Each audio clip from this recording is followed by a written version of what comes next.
अस्सलामु अलैकुम वरहमतुल्लाहि वबरकातुहू। अल्लाहुम्मा सल्लि अला मुहम्मदिन कमा तुहिब्बु व तर्ज़ा।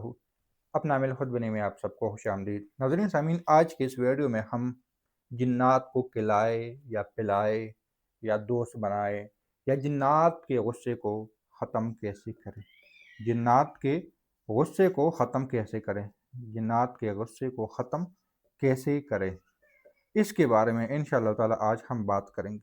बाज़ दफ़ा हम कोई अमल कर लेते हैं, हमसे कोई गलती हो जाती है, हम कोई ऐसे मामलात कर लेते हैं जिसकी वजह से जिन्नात हमसे नाराज़ हो जाती हैं। जिस तरह अभी कुछ अरसा पहले मैंने एक वाक़या बयान किया था, यानी एक हादसा मेरे साथ हुआ था कि किसी का इलाज कर रहा था और वो पैसों से पीछे फिर हट गया, यानी जितना हदिया उसने मुझे देना था वो नहीं दिया, और उसकी वजह से मेरा जितना जिन्नात के साथ आगे बात हुई थी, मुज़ाकरात हुई थी कि मैं आपको इतना हदिया दूँगा, वो पूरा नहीं हुआ। तो उसकी वजह से मुझे काफ़ी ज़्यादा नुकसान हुआ। तो उसके मुतबादिल लोगों ने अमाल वगैरह भी किए, लेकिन अब उसका फिर मैंने गुस्सा कैसे ख़त्म किया, मैं खुद बहाल कैसे हुआ, तो वही वाक़या मैं आपको साथ शेयर करना चाहता हूँ कि मैंने क्या-क्या किया और मैंने उससे निजात कैसे हासिल की। यहाँ पर मैंने बहुत सारे लोगों से उधारे लेके इस काम को सरअंजाम दिया, क्योंकि मेरे पास इतनी आमदन नहीं थी, इतने पैसे नहीं थे कि मैं जिन्नात का गुस्सा ख़त्म कर सकूँ, लेकिन वो ज़रूरी भी था, क्योंकि मुझे और नुकसान दे रहे थे। और अगर आप लोगों के साथ भी हो ऐसा मामला, तो उसके लिए कुछ भी कर ले। बेशक आप आर्ज़ी तौर पे किसी से उधार लेके भी मैं ये बात कर सकता हूँ कि कर ले, या कोई काम वगैरह करके उसको ये सदक़ात वगैरह लाज़मी दे दे। वरना अगर मुझ जैसे बड़े आदमी को जो अमाल जितने उनके लिए लोग दुआएँ वगैरह करते हैं, उसको नुकसान दे सकते हैं, तो आम आदमी उसके लिए क्या चीज़ है। तो मैंने कुछ काम किए, वो काम आप लोगों के साथ आज शेयर कर रहा हूँ। सबसे पहले उनको गोश्त का हदिया दिया। मैं खुशबू मुसलसल उनको दे रहा था, गालिबन 60-70 हज़ार की खुशबू मेरी लगी थी, मैंने वज़ाहत की थी। लेकिन उसके साथ गोश्त के सदक़े की कमी थी, तो गोश्त का सदक़ा भी मैंने काफ़ी ज़्यादा दिया। गालिबन जो कि 80-81 किलो से ऊपर था गाय का गोश्त। 81 किलो से ऊपर गाय का गोश्त जो कि मुझे देना पड़ा और दे रहा हूँ।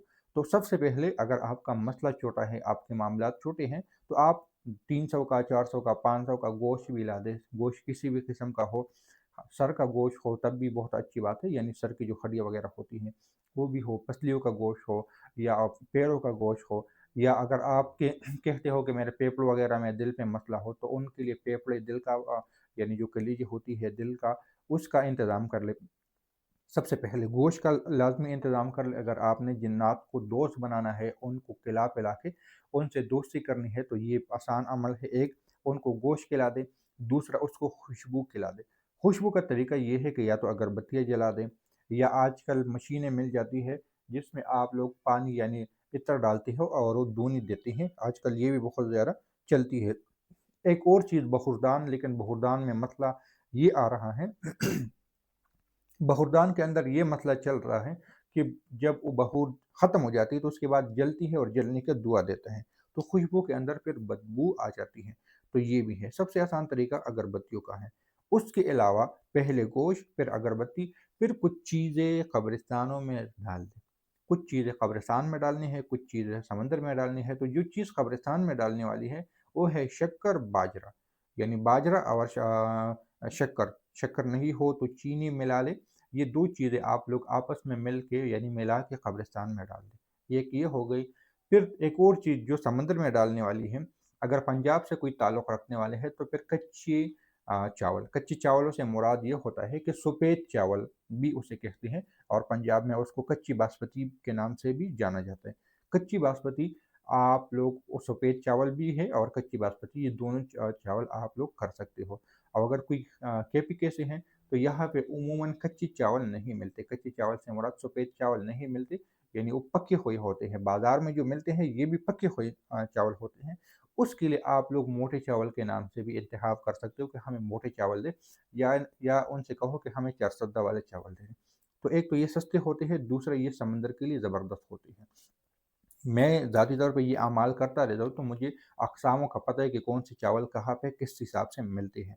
मैं पंजाब में भी करता हूँ और खैबर पख्तूनख्वा में भी, तो दोनों जगह का पता है कि कौन से। क्योंकि खैबर पख्तूनख्वा के जो चावल है उमूमन चावल कच्चे नहीं मिलते, तो जो चारसद्दा वाले चावल है ये मोटे हैं और ये आसानी से फूल जाते हैं। कि ना जल्दी फूलती है ना देर से फूलते हैं, तो इसको मछलियों से कोई परेशानी नहीं होती। और जो पके चावल होते हैं उनसे मछलियों के पेट में दर्द हो जाती है, तो इस चीज़ का खास ख्याल रखें। आपके पास समंदर पानी वगैरह नहीं है और पानी की नीयत से आप लोगों ने करना है, तो वही चावल आप लोग कब्रिस्तान में भी डाल सकते हैं। ये चीज़ें हो गई। फिर उसके अलावा आप लोग सूर्य फातिहा का हदिया भी कर सकते हैं। यानी सूर्य फातिहा आप लोग 11 मरतबा पढ़ के जिन्नात की रूह को हदिया कर ले और उनसे कहो कि जो गलती वगैरह हो गई है वो हमें माफ़ कर ले और ये आप कबूल कर ले, तो उसके बदले में भी इंशाल्लाह ताला आप लोग को बहुत फ़ायदा होगा। तो इस एक तो ये कि इनसे आपको जिन्नात से दोस्ती हो जाएगी, दूसरा कोई रजत वगैरह हो तो वो भी आपसे मिट जाएगा। उम्मीद है कि ये मुख्तसर वीडियो आप लोगों को पसंद आई होगी। दुआओं में याद रखें, मेरे लिए भी दुआएं कर ले कि अल्लाह हमारी परेशानियाँ दूर कर ले। अल्लाह हाफ़िज़।